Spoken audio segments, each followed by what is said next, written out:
Hi, welcome to State of the Art. I'm Thom Rubel, Executive Director of the Morgan Arts Council, and today I'm happy to have with us Susannah Kipp and Mickie Sienko, both who are members of the Delectable Mountains Quilt Guild. The quilt show here at the Ice House opens April 13th and runs through the end of May, and we're very excited to have you back. Both Susannah and Mickie are curators of this show, so they're putting a lot of talent together in one place for everybody to see. So we're really hopeful that you'll have the chance to come in and see that. So today I kind of wanted to ask some questions in general about quilting. I'm not a quilter. You're both quilters, obviously. And let me ask each of you, Susannah, how long have you been quilting? Oh, since about 2000. So for 18 years. Yeah, all right. Yes, I sewn a long time before that. Yeah. But the quilting, just since 2000. And what got you interested in quilting versus sewing? Well, I used to make all my clothes. Mm-hmm. And I stopped doing that because I didn't like standing in front of the mirror looking at myself. I don't have to worry about. You don't wear quilts? I wear the quilts, so therefore I don't have to do a whole lot of fitting. Gotcha, understood. What about you? One size fits all. Oh, true. What about you, Mickie? How long have you been quilting? I really started into it more in depth in 2010 as a way to work out my chemo brain. Oh, great. So I had to focus on what you're doing and Right. get the brain going and following patterns and cutting pieces. And so since about December 2010. Right. Quilting's been around for a very long time. I mean, I have a quilt at home that was my grandmother's, and it was a wedding gift from one of her aunts, and it's a little over 100 years old. It's not in great shape anymore. But can either one of you sort of enlighten us a little bit about sort of the history of quilting in America? In America? Yeah. Just Well, I don't know much about the history of quilting in America. Do you, Mickie? Know how it started? No, I don't. No. probably out of a need to stay warm. I was going to say, yes. Well, yes, What that's was your probably comment? true. Back in the days of wood stoves and fireplaces, you needed to wrap, and probably a shortage of, you want to be able to reuse that fabric that's in shirts and pants and Right. tablecloths and whatever, Right. Sacks. and then you can make double use of it. Right. So the show here is not so much about that, but far more, as I've seen these shows, far more about art, in my view, in terms of what we see. So tell me a little bit about the kinds of quilts that we'll see in this show, and just about the variety of the designs. Well, this year's theme is color crazy, so we're hoping to have a lot of colorful quilts, and it looks like we're going to. And I think they'll be both traditional and modern, because from the array I have, and right now it looks like probably 70 or more quilts. Wow.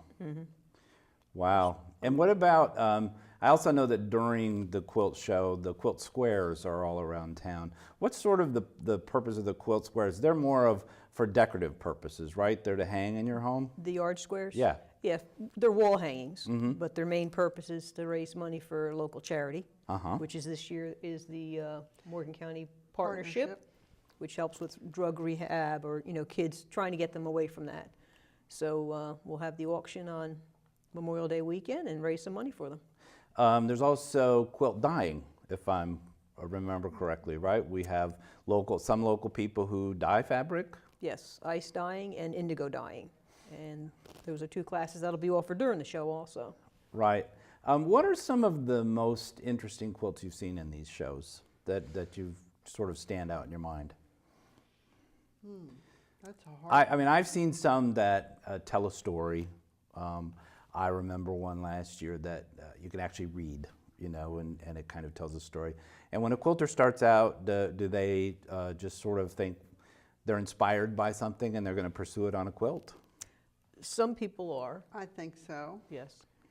But a lot of them are patterns, and some of them are patterns that people have adapted to their own taste. So they're published patterns, but then you can Some of them. Yeah, you can take those and create. Are there are quilts generally one big dyed piece of fabric, or are they multiple pieces of fabric, or are there two different kinds, or everything in between, or? No, they're normally more than one fabric. They're pieced together. Right. So each square, and it varies the pattern and what the person wants to do. I mean, you can have thousands of pieces in one quilt, Yeah, wow. as opposed to one piece of dyed material, which would be considered a whole cloth.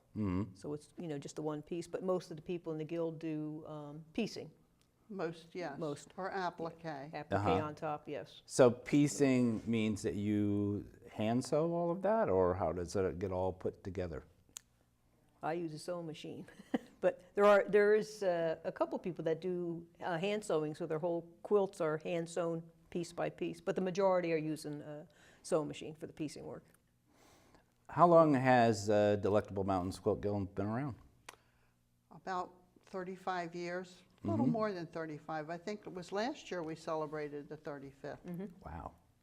And you've had several shows here. Yes, I don't know when they started I don't even here, know but because I haven't been here that long, but I know that in the 3 years I've been here, and prior to that I came to quilt shows here at the Ice House. So what do you think draws the crowd in? What do you think people like the most about the quilts?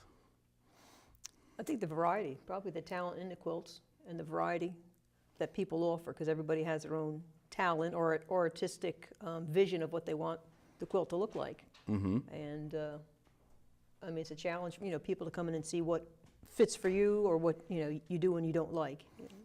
And some are for sale and some are not? Correct, yes. Usually the ones that are for sale, I guess people just either make them for sale or they're quilts that they made that they want to display, but...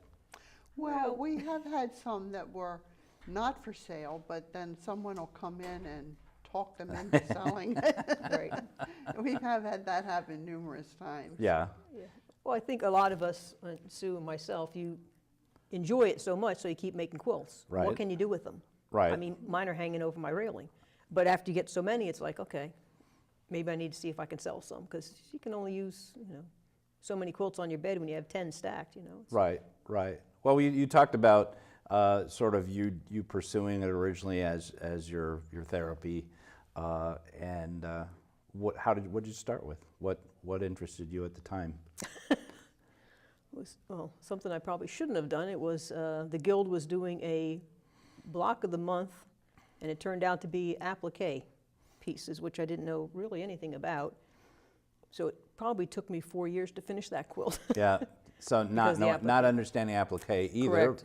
What is applique? It's where you're having you have your back square, your pieced square or piece of material, and then you cut out another design pieces. Could be a flower, so there'd be petals and leaves, and you fuse it onto the material, and then you're either hand stitching it on all around that, or machine stitching, like with a blanket stitch. Very time consuming because it's, you know, you have to go around the whole thing. It's all details. Yeah, yeah. A lot of work. And Susannah, what do you like to quilt? Do you have anything that you focus on? I really enjoy doing kind of strange things. Oh. I like to do the appliques, but I like to do scenery and animals and whatnot. I like to, I guess you would call them, make picture quilts. Uh-huh.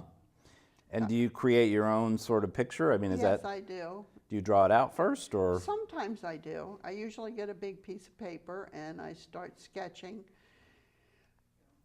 This is probably a very bizarre way to come up and think of things, but generally a name will pop into my head. Uh-huh. And then I'll start putting pieces with that name. Uh-huh. I know it's strange to name a quilt before you even make it. Right. But, you know, I like I did one recently that I called West Virginia Sunrise. And I have the silhouette of a deer in the woods looking at the sun coming up, and it's applique. Right. But the thought came from the name. And that's the sort of thing I like to do.